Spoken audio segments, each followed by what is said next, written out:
இந்த question ப்ரீவியஸா police எக்ஸாம்ல கேட்டிருக்காங்க. ஒரு கடிகாரத்துல டைம் 4 மணி 30 நிமிடம். அதுல நிமிடமுள் கிழக்கு திசையை பார்த்திருக்குன்னா, மணிமுள் எந்த திசையை பார்த்திருக்குன்னு கேக்குறாங்க. சோ இந்த மாடல்ல சம் கேட்டாங்களா, எப்படி குயிக்கா சால்வ் பண்ணலாம்னு பார்க்கலாம். ஒரு கடிகாரத்துல டைம் 4 மணி 30 நிமிடம். சோ ஒரு கிளாக்ல டைம் 4 மணி 30 நிமிடம். 4 மணி 30 நிமிடம்னா 4க்கும் 5க்கும் இடையில சின்ன முள் இருக்கும், 6 கிட்ட பெரிய முள் இருக்கும். சோ இந்த பெரிய முள் பார்த்தோம்னா கிழக்கு திசை பார்த்திருக்கு. அப்போ அந்த சின்ன முள் மணிமுள் எந்த திசையை பார்த்திருக்குன்னு கேக்குறாங்க. சோ இந்த மாடல் சம் கேட்டாங்களா, பேசிக்கா ஒரு டைரக்ஷனுக்கு இந்த டயகிராம் ஞாபகம் வச்சுக்கோங்க. அதாவது இது வடக்கு, அதாவது நார்த், இது தெற்கு, அதாவது சவுத், இது கிழக்கு ஈஸ்ட், இது மேற்கு வெஸ்ட். இந்த டயகிராம நல்லா பார்த்துக்கோங்க.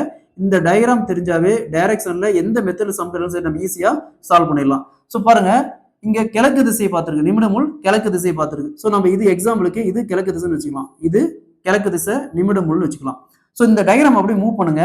கிழக்கு கிழக்கு, அதுக்கப்புறம் என்ன வருது, தெற்கு, அதுக்கப்புறம் மேற்கு, அதுக்கப்புறம் வடக்கு. சோ பாருங்க, இந்த டைரக்ஷன்ல பெரிய முள் இருக்கு, இதுல சின்ன முள் இருக்கு. இந்த டைரக்ஷன்ல பாருங்க சின்ன முள் இருக்கு. சோ அப்ப எந்த திசை நோக்கி இருக்குது, வடக்குக்கும் கிழக்குக்கும் பிட்வீன்ல இடையில சின்ன முள் இருக்கு, மணிமுள் இருக்கு. அப்ப மணிமுள் எந்த பக்கம் இருக்கு, வட கிழக்கு. Option D is the correct answer.